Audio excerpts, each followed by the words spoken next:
Thank you guys for inviting us. Again, my name is Cecily, this is Jason. We run a small production company up in the Mid-Coast area. And we thought it would be appropriate to show you a film just to start, and then we'll just talk a little bit about it. Some of you may have seen this. This is part of a series called Meet Your Farmer that we did for the Maine Farmland Trust last year. It's played multiple times on public broadcasting. It's a series of 8 different films, a series of 8 films, short films, about farms all across the state of Maine. Our sort of mission with this whole project, they set us out to sort of tell the story about what's going on in Maine agriculture today, now, organic, conventional, small, big, Aroostook County, Washington County, Southern Maine, sort of the whole palette of what's going on in the state of Maine. We're going to show you a family farm down in Edmonds, pretty close to the Beehive Collective, the Bell family, because it's also how we found the story that we're working on right now, which is a feature film about Moo Milk, Maine's own organic milk. We've been following 3 families for the last 2 years as part of that story. So we'll get into that and sort of how we landed this work and sort of maybe a few other things. So we can start with that. All right. Not going too long. Very briefly, you saw on the screen there at the very end, this family, along with 8 others just like it, lost their milk contracts in 2009. They had nowhere else to go, and they formed a new milk company, which has been getting off the ground for the last 2 years. That's what our next film is about, the feature film. We've been following the Bells, as well as 2 other families, one in Mapleton up near Presque Isle, and one in Central Maine. And they're in a whole other world now of being small farmers, never run a business before, and they've created this business that's too big to be a farm stand, but way smaller than their competition in a supermarket, which are all national companies. There's no such thing as a small regional dairy company in Maine anymore. So one of the huge things that we watch them deal with, among many others, is this having to find the ability somehow and the money to market a product. With money they don't have, with hours, time they don't have. Which leads me to the fact that all the time, when we talk about this, when we apply for grants, when we meet with film funders, we describe what we're doing, we show them footage of from the new movie, and no matter who we're talking to, if they're a film funder, or if they're somebody that specializes in PR, without a doubt, we wind up talking about what could we do to sell more milk. That's basically what we spend time talking about. Which begs the question, why are we making a movie, right? I mean, if all we really want to do is sell more milk and help these farmers and hopefully provide a model for successful agricultural business that will work going forward, not 30 years ago, what are we doing making a movie? We're wasting our time. Oh my God. Smother it. Put a plate over. Smother it. Put a plate on top. So the oxygen. Oh, now breathe the candle.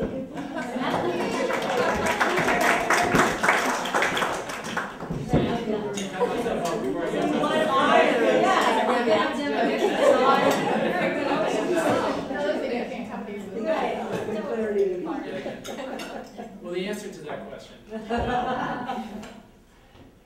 The answer to that question is also the answer to the question of why we wound up making consecutive projects about agriculture, about food, about farm to table. And the answer is it's not about food, and it's not about farms, although we're very interested, we know a lot more about the dairy process than we used to. We know that there are a lot more people. I should mention Mike and CEI has been extremely helpful to Moo Milk.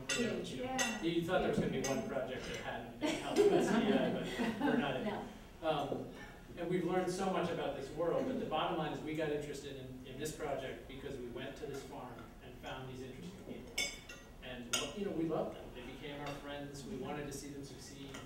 And that's what people respond to in art more than in any other field. That's what we're after. Are you a farmer? Am I a farmer? I couldn't farm if I liked it. Thank God for people like that. But that's the answer. And it's not a satisfying one. If I had the ability to run a milk company and I could do it for free and I could do it right now, I would go do that. But that's not what I do. But it doesn't make me. Please. it doesn't make the activity of making art any less valuable in the long run. So that's. Yeah, and I think Jason, also, we just came from the Camden Film Fest, which is happening this weekend, and sat through a bunch of great films yesterday. And there's a lot of conversation, and this isn't a new conversation, but it's somewhat of what we're talking about tonight, and what Louise, we were talking about earlier, is this sort of, we have found that film is just a great access point. I mean, Jason and I are really driven by characters, we're driven by relationships that we make with people that tell a greater story, whether it's about agriculture or global warming, or, you know, any of these things that, you know, they are going to turn into, or they already are, huge issues of our time, but it really helps to have incredible families on the ground that we have embedded ourselves with for, this is a project we've been working on for 2 years, and we've slept on these guys' couch, and we go every time that something, you know, critical is happening throughout this project, and we do hope that at the end of the day, our featured film will show you more of the human impact of what, you know, what's going to happen if there's no small farm. So there's all kinds of great agricultural films that are being made about, you know, the production of food and all of that kind of stuff, and, you know, but there's also obviously this huge human element to it, and certainly in our state of Maine, if you weren't to go to a Aroostook or Washington or even, you know, to Cape Elizabeth or South Portland, and you didn't see those farms, what the human impact would be, economic impact to those families that are no longer there, and certainly the landscape, you know, those stewards that have been taking care of that land, you know, the Bell land for 9 generations. You're never going to get people to move on to that piece of property that are ever going to take care of it, you know, as well as those guys do, and they're hundreds of thousands of dollars in debt, and I've never seen people work so hard in my life, you know, so it's an interesting, yes. Yeah, here we go again. Thinking about, you know, what Maine is going through right now. Believe me, this is not a political speech. I just made money here. We're going through a state of real transformation from a traditional natural resource-based manufacturing economy that, quite frankly, had a big paper mill infrastructure where people could graduate from high school and go make a lot of money in a mill after a couple of years of experience. There still will be some part of that industry left. Commodity ag still has its place in Maine in certain areas. But we believe that the fundamental future comparative natural resource advantage for Maine is going to be vested in sustainable agriculture. It's a back to the future type of design. We lived this way 70 or 80 or 90 years ago, and guess what? Here we are coming back to it. And I often think one of the great things that enlightened me was back in the 1980s when I was a lowly loan officer in Portland, and this guy wandered into my office and said, I want to buy a bunch of brewery equipment, bring it over here, and brew it in the basement of my pub to serve to people upstairs. And after we sat back and decided how we're going to do the sanity check on this person, he said, okay. And what you saw was the evolution, think about it, from a landscape of beers that were commodity beers in the country, 5 or 6 major labels, to this roaring microbrew industry that said people do care about products produced locally, that have better taste, better ingredients, more healthy. It's a template that we think is going to be duplicated over and over and over again. Moo Milk is an example of that. The Tide Mill Farm is an example of that. The CSA movement in the state of Maine is a continuing example of that. So, but it does start with this growing enlightenment. And your film on Moo Milk, this type of film points this out. It rips open this discussion for everybody to think about it now, saying, is it best to just pay the lowest price for a product that might be produced in a state 10, 15, 20 states away where the hydrocarbon footprint is violated getting that product to market? Or can I buy it locally, create economic multipliers in my own backyard and job opportunity in strengthen communities? So great work, keep it up. And solve a whole lot of health issues. I think I'm really passionate, and Jason, please never diminish the work you do, because I think that everybody here today who is an artist is providing a point of intersection for the public at large to talk about these tough issues. And I think that's what tonight's about, and I think that's what the work all of you do is about. So what you're doing is a pathway to understanding, and I want you to value that. And I want us to support that as a government and as a people. Yeah. I also just think with that too, and this is probably said for anybody that's working with other people that incorporate them in their art, it's like they're the best spokespeople. It's amazing the ideas that these people have about shortening the gap between the consumer and the producer. You know, I mean, so many of these incredible ideas are coming out of these farms because they think about this stuff day and night, like anybody thinks about the profession day and night, but there's so many ideas that I feel like they are constantly bringing up in the work that we do, that it's really just starting conversations amongst everybody else that has other resources, and it's just more generating of great ideas of like, let's solve this issue, or let's solve these issues. The creative process, though, makes a platform in a non-threatening way for people to engage in really tough issues. Yeah. And I think that's the work of the artists in this room. I think you provide a real inroad, a way for people to connect where it's non-aggressive and non-threatening, and that's really But important. I would say you guys are farmers. I think you're nourishing these, these. Watering, fertilizing, Yes. shining the sun Planting a on. seed. You sound like artists, so you'd say. Hopefully I'm better at this. Kevin, you were gonna say something. Yeah. Well, I made a wish when I blew out the candle, which is the same wish I made when I went to the University of Machias and watched Meet Your Farmer with lots of other folks from Washington County who are super hungry to have more organic vegetables in their lives. We don't get as many folks out that part of the world. But I want to congratulate you that you guys are applying your talents as storytellers to the really important work there is for story collecting around a lot of the vanishing things that are happening in our state. Are super specific and special stories about agriculture, and just there's so much urgency around the next 10 years around the buildings and the people who are going to be gone in the next 10 years that are this really special era of stuff that we will be really regretting if we don't help preserve that stuff. So my wish was that I think it would be a really beautiful part of the collage of the work that you guys are doing to tell the story of the history of the Granges in Maine. Why didn't you say that?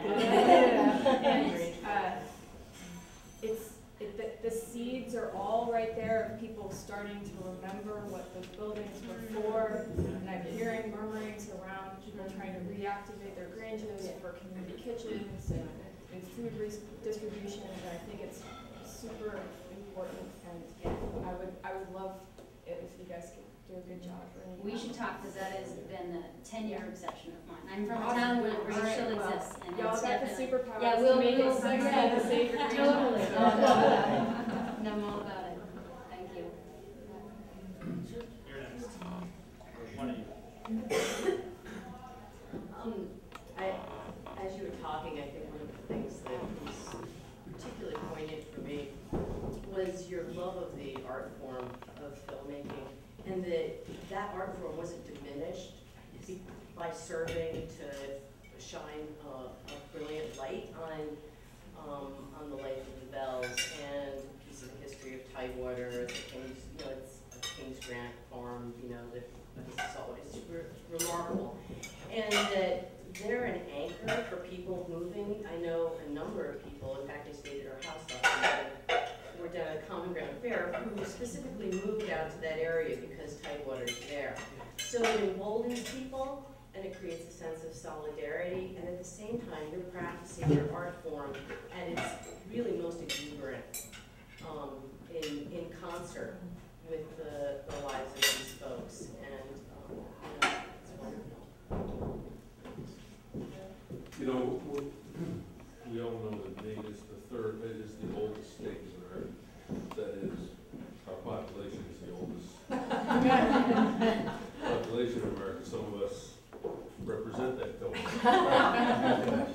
It makes us the wisest. We hope. Thank you for that. We think so. We think so, but it doesn't always work that way. But our farming population is the third youngest in America. And that is interesting. It's remarkable. And that's a great film. And if you watch that film and you don't go buy New York, something's really wrong with you. But the trick here is not to brand Maine inside Maine. Because we all get this one way or the other at some level. The trick is to brand Maine outside of Maine, and to brand it widely enough so that we begin to bring incomes into Maine from outside Maine to support people like the Bells. I just want to leave, do you know David Burrs? David Burrs is a filmmaker in Canada, and he's working on a project for Maine Public Television, for PBS actually, WGBH, and hopefully for broader distribution, called The Maine Ingredient, which tells the story about Maine through the lens of food in general, and Annie Mailing in particular, who was the Jane Ingredient. She ended up to run the home and sale of Jane Ingredient. But what you're doing is it could be a piece of that series. That's a great film. So I'm going to get David to call you, so. And you can go to meetyourfarmer.org and watch the rest of them, and I would encourage you, just because there's probably one from, there's one in not every county, because we have too many counties, but there's one from every different part of the state, but if you've never seen a potato harvest in a rustic, or down in Scarborough, Rodturn Farm, and just some incredible farmers across the state, so you can watch them all online. Thank you.